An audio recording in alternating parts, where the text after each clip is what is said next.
in Canaan Orphanage. Here present is Madame Colette Traoré, the proprietor of Canaan Orphanage. We are about to have a talk with her, asking her questions about this orphanage. So I'll ask her to present herself and tell us exactly what this orphanage is all about. Bien, vous allez vous présenter, où vous êtes, et l'orphelinat Canaan, c'est quoi, pourquoi ce nom Canaan? Oui, bonjour, je suis Colette Traoré, la promotrice et fondatrice de l'orphelinat Canaan. Canaan est une vision de Dieu, le Tout-Puissant, l'Éternel, a ordonné que je puisse faire un centre comme celui-ci. Pourquoi Canaan? Canaan, nous savons, pour ceux qui sont chrétiens, et répondant à l'interview d'un pasteur, je crois que ce n'est pas expliqué. Canaan, c'est terre promise dont l'Éternel a promis aux enfants d'Israël qui souffraient en Égypte. La marche n'a pas été facile, mais c'est là où ils devaient entrer dans le repos et avoir de quoi vivre sans trop gémir. Donc voilà pourquoi Canaan est né, et je pense que cette promesse faite aux enfants d'Israël se manifeste aux enfants, aux pensionnaires de l'orphelinat Canaan. Canaan, c'est la paix, Canaan, c'est le repos, Canaan, c'est la manifestation de Dieu. Canaan, c'est le lieu qui accueille tous les enfants désespérés, ceux qui ont perdu vraiment l'espoir. Parce qu'au sein de Canaan, nous avons les enfants de la rue, nous avons des orphelins, nous avons des enfants maltraités, nous avons des enfants de familles très démunies. Canaan les rassemble tous et nous prions chaque fois que Dieu se manifeste au travers de ces enfants pour leur faire comprendre qu'il n'y a que l'Éternel qui peut pouvoir aux besoins des êtres humains. Et concernant maintenant la mission ou bien les missions des Canaan, quelles sont les missions des Canaan? Comme vous dites que la vision vous a été donnée par le Seigneur, quelle est la mission des Canaan ou bien peut-être le programme qui est unique à cette organisation? Oui. Bon, Canaan a pour mission bâtir Christ déjà dans la vie de tous les enfants qui arrivent, parce que la parole de Dieu nous dit d'éduquer l'enfant selon la voie de l'Éternel, et même quand il sera grand, et quelles que soient les situations dans lesquelles il peut se trouver, il ne s'en détournera pas.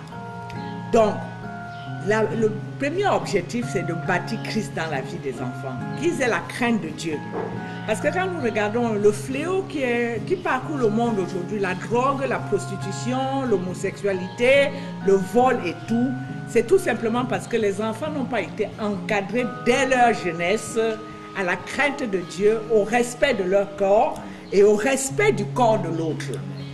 Donc, quand nous recevons un enfant, nous évaluons un peu leur vulnérabilité. Parce que nous savons, il y a beaucoup qui font certaines choses, le vol, la prostitution, l'homosexualité, pour survivre ou par suivisme. Donc quand nous avons détecté, nous utilisons la parole de Dieu pour les recadrer. Nous avons eu des enfants ici, par la grâce de Dieu, pas par notre grâce, par la grâce de Dieu, qui ont abandonné la drogue, qui ont abandonné le vol, qui ont abandonné la vie de débauche. Et qu'est-ce que nous faisons en deuxième lieu? C'est rescolariser tous ces enfants. Parce qu'une éducation, c'est un homme, une femme demain. Ce que nous transmettons à ces enfants, c'est pour que demain, adultes, qui le transmettent à la génération qui vient suivante. Et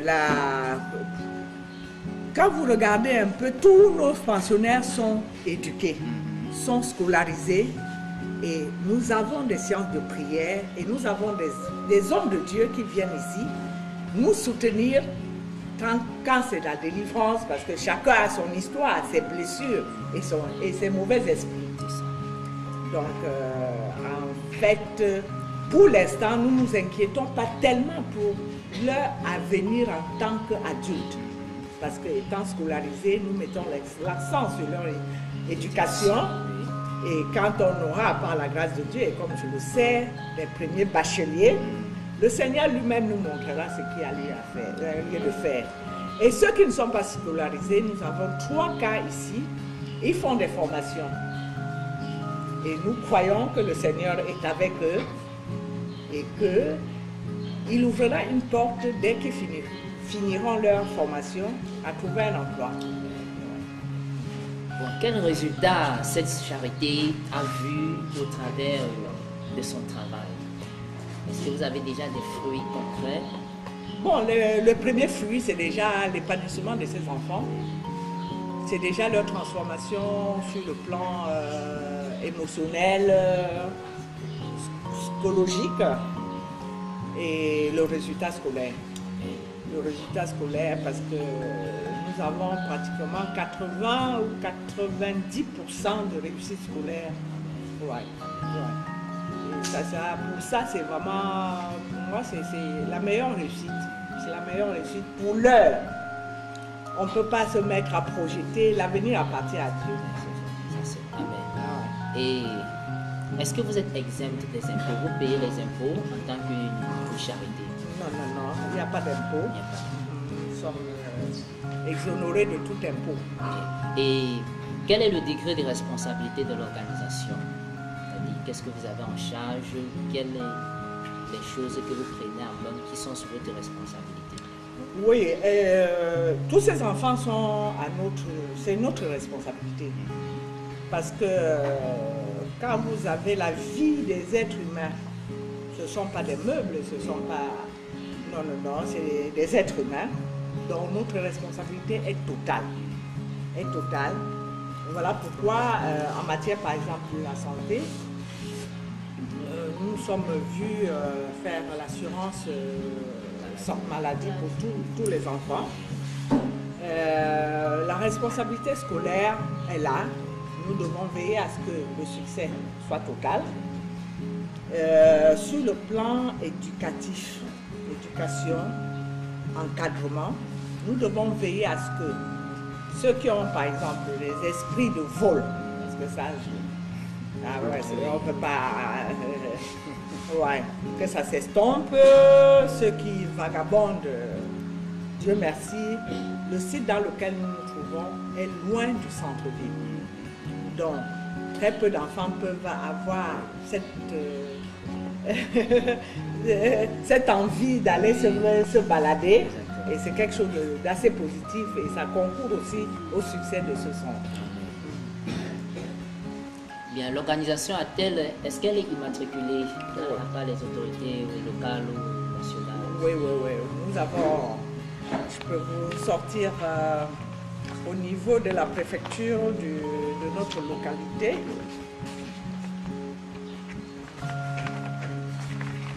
Nous avons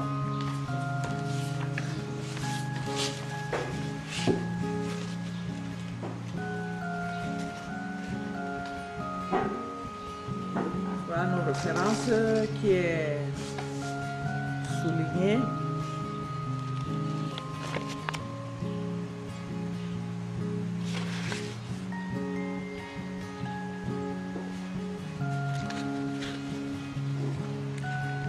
Donc nous sommes reconnus par la préfecture du Bourg en association charitable et existante. Et comme nous sommes sous tutelle du ministère des Affaires sociales, nous avons donc le document qui prouve que nous sommes reconnus par les affaires sociales en tant qu'organisation.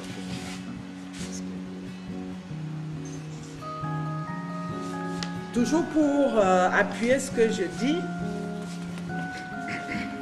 ça c'est des preuves concrètes. Nous avons été en 2012, par cette attestation, nommés meilleure structure. Wow! C'est génial.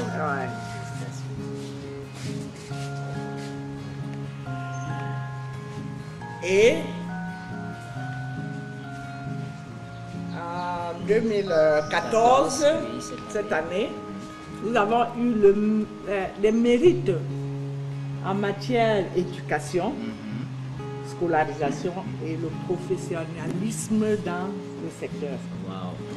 Ça veut dire que l'orphelinat Canaan est bien structuré et bien organisé quand on parle de professionnalisme. Voilà. Il me souvient que quand j'étais venu ici à la fin de l'année scolaire 2013 et 2014, oui, j'ai vu déjà, il y avait une maman là qui était en train de regarder les résultats des enfants. Ouais. Chacun passait et présentait ses résultats. J'étais assez impressionné. Ouais. J'étais assez impressionné. Et j'ai aussi constaté qu'elle avait vraiment une mémoire. Non, parce que vous savez ce que nous pouvons donner comme héritage à ces enfants, on ne les laissera pas des immeubles. Le centre Canaan d'orphelinat fonctionnera, ça doit être périn. Et pour que ça soit périn, c'est les premiers qui vont prendre la relève. Même s'ils ne sont pas là, ils vont être comme moi demain. Je n'habite pas ici. Je donne des grandes lignes, je surveille que ça fonctionne comme il le faut. Et chacun fait sa part. Voilà. Et toujours pour montrer notre transparence, ce qui nous vaut, ce qui a valu que nous ayons ces différentes reconnaissances. Reconnaissances de l'État. Chaque année, nous produisons un bilan de nos activités. Ça, c'est le rapport 2010. Là, c'est le rapport 2011. Là, c'est le rapport 2012, voilà. 2012. Là, c'est le rapport 2014.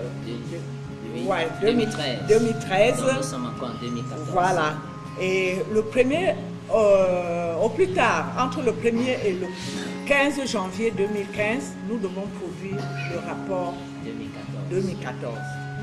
Et dans ce rapport, nous mettons au clair tout ce qui se passe, mois après mois, que ce soit les nouveaux enfants qui arrivent, les difficultés que nous rencontrons, le résultat scolaire, les difficultés de caractère des différents enfants. Nous tenons notre tutelle au courant, dans le ministère au courant de tout ce qui se passe à Canaan, dans un rapport. Nous leur donnons aussi ce que nous avons pu réaliser durant l'année écoulée, les difficultés que nous avons rencontrées et nos perspectives d'avenir. Qu'est-ce que nous allons faire, par exemple 2014, nous avons déjà recensé ce que nous allons faire en 2015.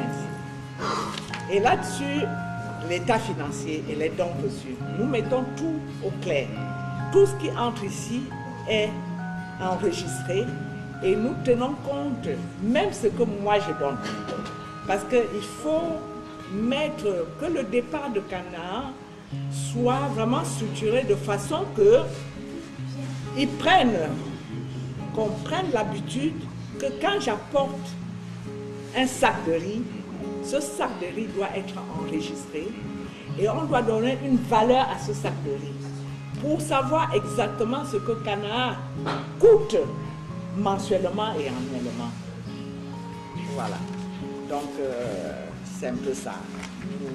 Et en fin d'année, nous faisons un inventaire et nous le chiffrons. Bien. Et est-ce que vous avez souvent des contrôleurs venant du ministère peut-être pour voir ce que vous faites? Est-ce que ça se passe comme ça avec les orphelinats?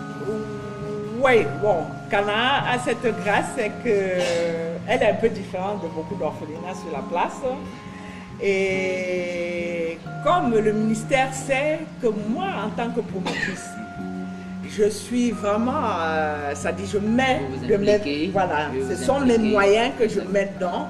Ça fait que, bon, ils ne jugent pas nécessaire, même quand bien même je leur demande de venir. Mais les rares fois qu'ils viennent, on a un registre que vous allez voir tout à l'heure.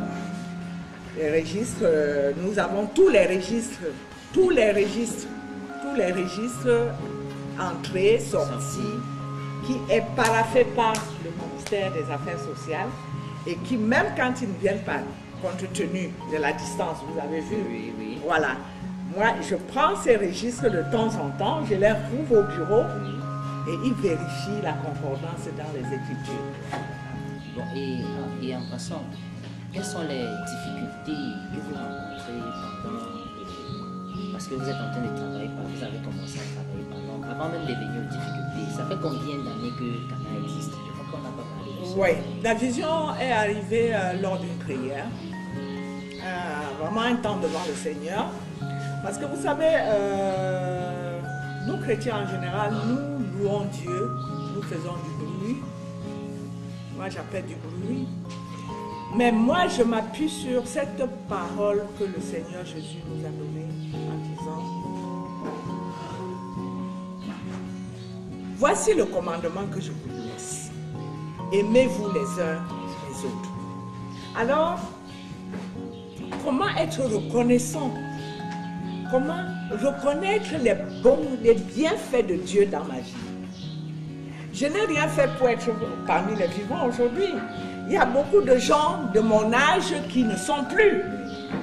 Ils ont fait des accidents, ils sont morts. Il y en a qui ont fait des enfants qui sont malades, qui sont mal formés ou qui sont rebelles aux parents. J'ai eu toute cette grâce. Donc, quand le Seigneur m'a mis en cœur de faire un livre, j'ai beaucoup hésité. Mais le Seigneur a insisté. Lui dans sa fidélité, parce qu'il connaît les siens. Et il connaît nos capacités. Donc c'est en 2005 que la vision est arrivée. Et c'est en fin 2005 que j'ai fait le premier bâtiment qui est en matériel provisoire. Voilà. En 2005. En 2005. Donc on peut dire que ça fait 9 ans. 2005. 2005. Pardon, 2008. Oh ouais, 2008. C'est 2008 que ça a démarré, que j'ai fait le premier bâtiment. Mais la vision est arrivée en 2005. Donc, 2005, 2003 ans. 5 ans. Oui, voilà. La vision est venue, donc ça fait environ 6 ans maintenant que Canaan existe. Voilà. Au Seigneur. Bien, et je disais donc, quelles sont les difficultés quelles sont les difficultés que vous rencontrez, Est-ce que ce sont des difficultés financières? Est-ce que ce sont des difficultés en relation peut-être avec d'autres organisations? Est-ce que ce sont des difficultés peut-être à trouver un emplacement ou faire un bâtiment pour lancer la vision? Quelles sont les difficultés que vous avez rencontrées? Honnêtement, pour être sincère, parce que pas à moi la gloire, mais à l'Éternel, Dieu Tout-Puissant la gloire. Donc Dieu dans son amour, dans ses plans, dans sa vision, avait déjà tout préparé. Il m'a fait acheter ce terrain très longtemps. Donc, il n'y avait pas de problème d'emplacement. C'est même après que j'ai compris pourquoi je l'ai acheté. Les bâtiments ont été construits, je dirais pas qu'on n'a pas reçu de soutien. Beaucoup ont contribué en ciment et tout.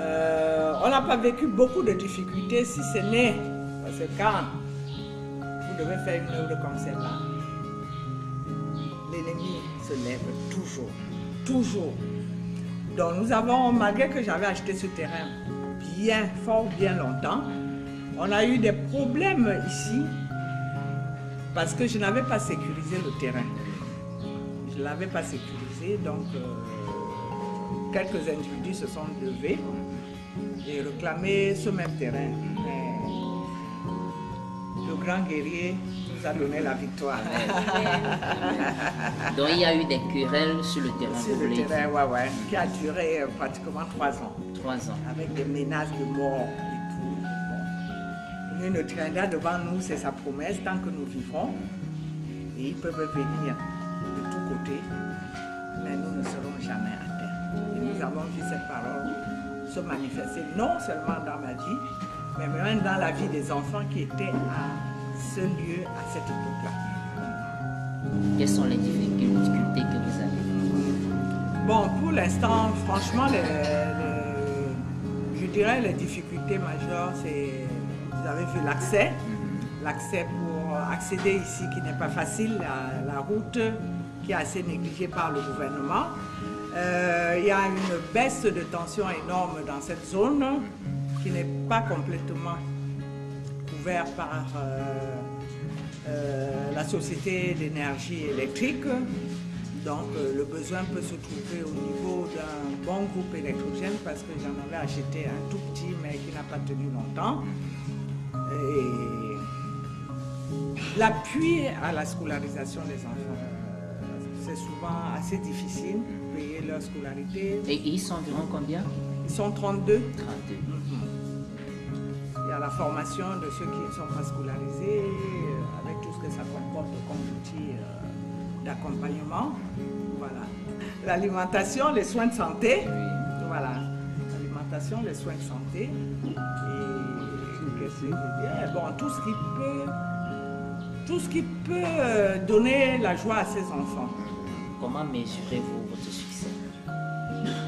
Ben, le succès, pour moi, vraiment est beaucoup plus doigté et centré sur l'éducation des enfants, leur vie spirituelle, parce que c'est des enfants qui aujourd'hui prient beaucoup. Et pour beaucoup, vraiment cheminent sur la voie de l'Éternel. Il y a encore beaucoup à faire pour certains, mais c'est assez encourageant.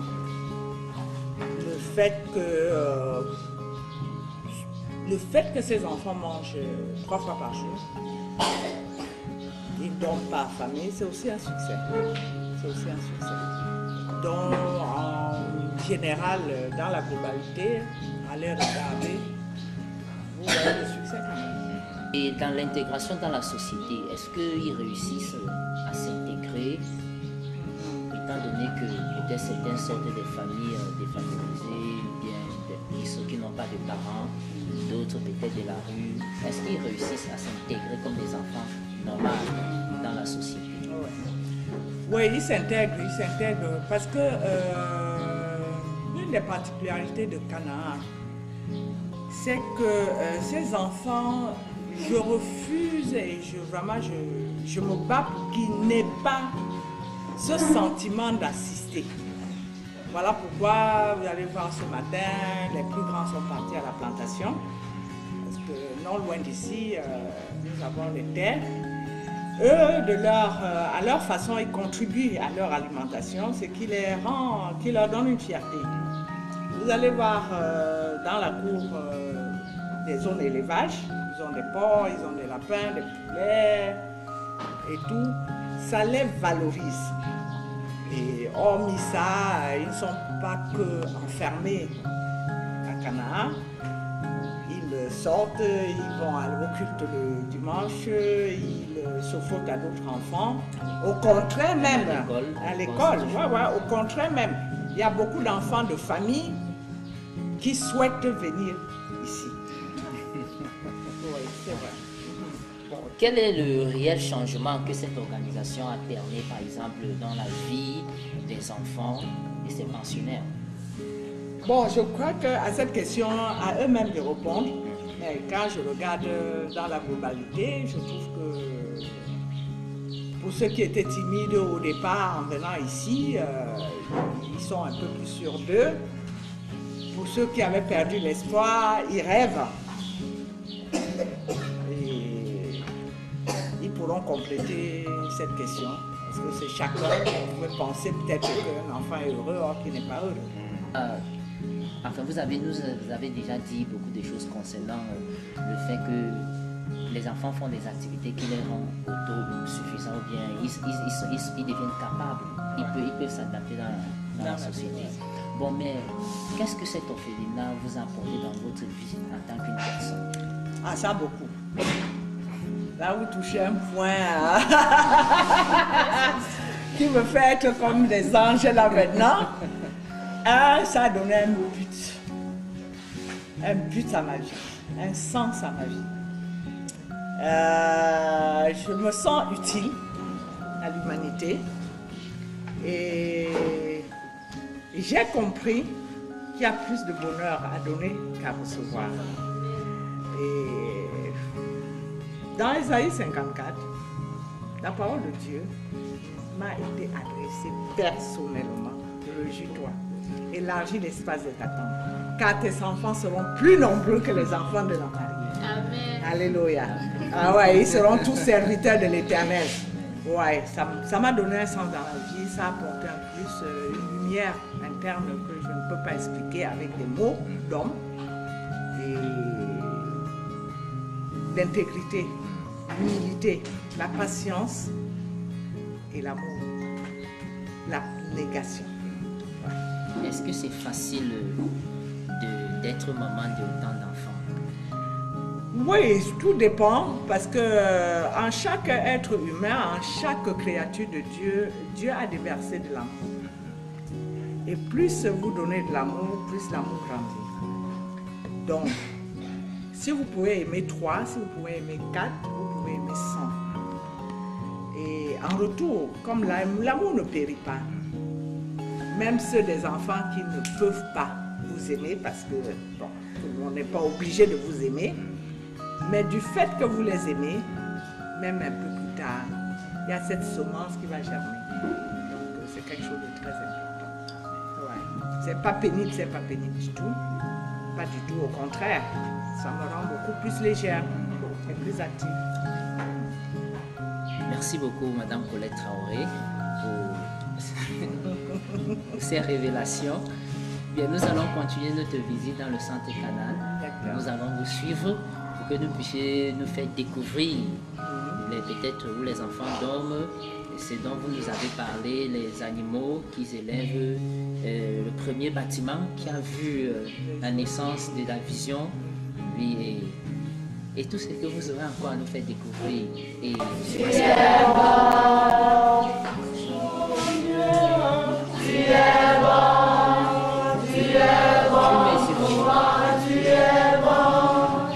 je vais scanner ça. Papa, tu es bon. Jésus-Christ, tu es bon. Emmanuel, tu es bon. Tu es bon pour moi.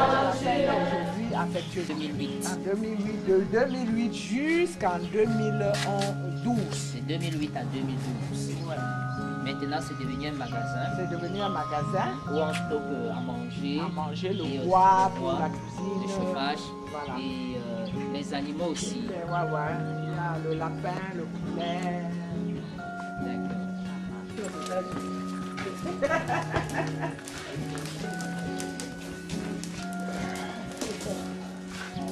Donc, c'est la cuisine. Là où les repas se concoctent.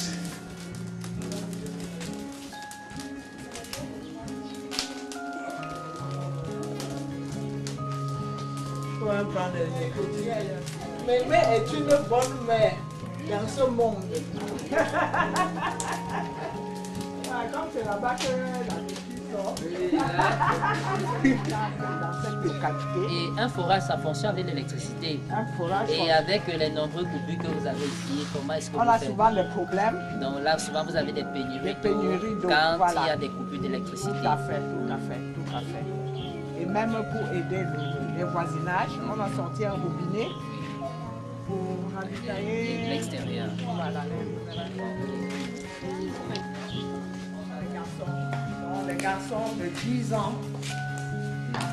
Le dortoir des garçons. Des garçons. 10 ans. Voilà. Donc les plus petits, ils dorment ailleurs. Ailleurs, voilà. Bon, il faut une photo, pas la vidéo. Donc on a une capacité d'accueil importante, mais par manque d'équipement, on ne peut pas prendre des enfants qui dorment au sol. Donc si on a des lits, si on a des matelas, si on est vraiment appuyé, on peut, par exemple la semaine dernière même, il y avait 3 enfants qui devaient venir ici. C'est pour ça qu'il y a des lits sans matelas. Voilà.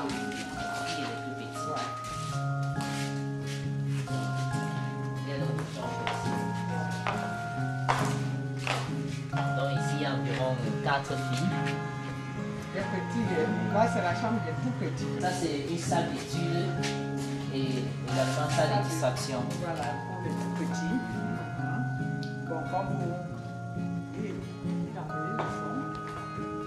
comme vous pouvez le constater, bon, la saison sèche commence. Hein. Donc, il y a ce besoin dans le plafond, des deux dortoirs. Oui. Voilà. Parce que pour étudier, il faudrait que les enfants Voilà. soient déjà assis. Assis, voilà, tout à fait. Ça, c'est le tableau. Il travaille avec de la craie blanche. Oui. Le tableau a besoin de la toisine. Donc, pour mettre ça un peu plus loin. Ouais. En fait, ça, c'est un projet. Oui, c'est important.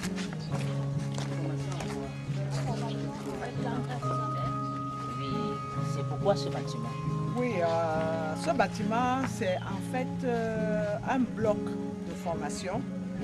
Mais malheureusement, comme vous le constatez, j'étais obligée d'arrêter parce que je ne pouvais pas m'occuper et des enfants et continuer à construire.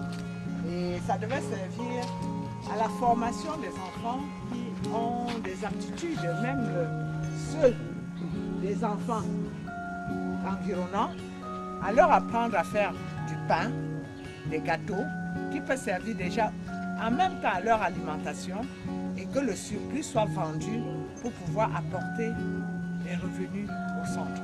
Ça peut même aussi susciter des vocations. Des vocations, bien sûr, parce que l'histoire prouvait que parmi même les garçons ici, il y en a qui ont une passion pour la cuisine.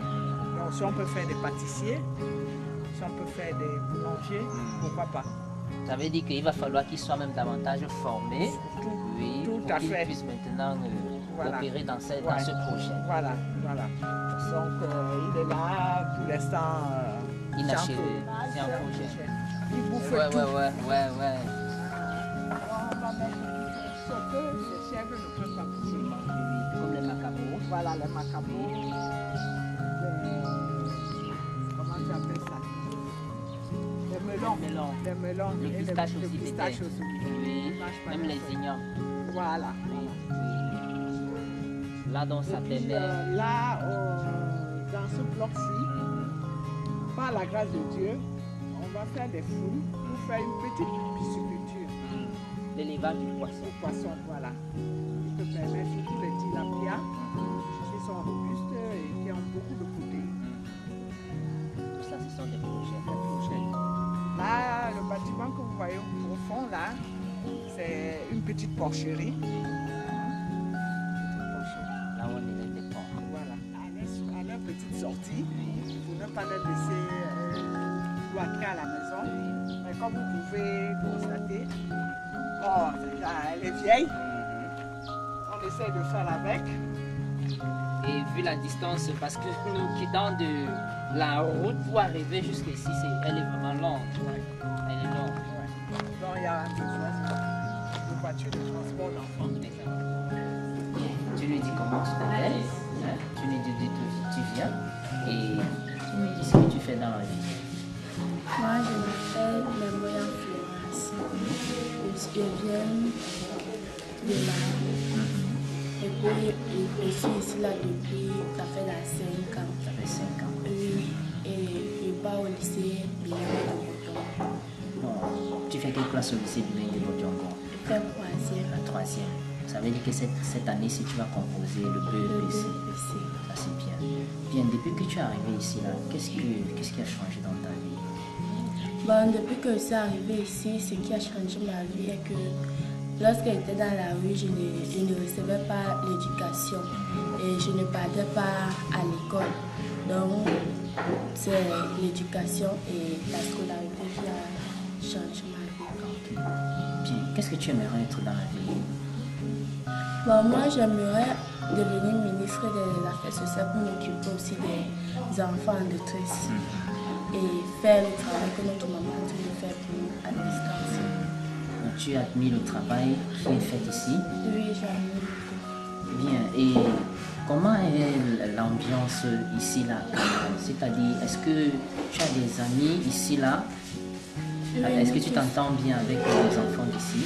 Oui, je m'entends bien avec tous mes frères et sœurs.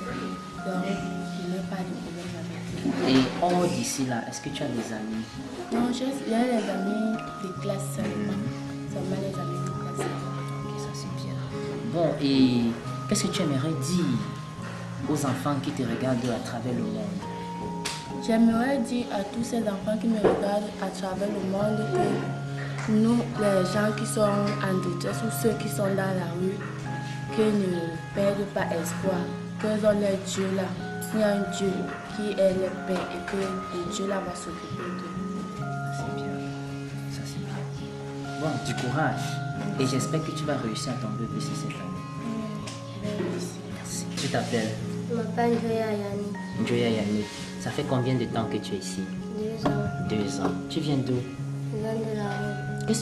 Qu'est-ce qui t'a amené dans la rue? C'était ma mère chez moi à la maison.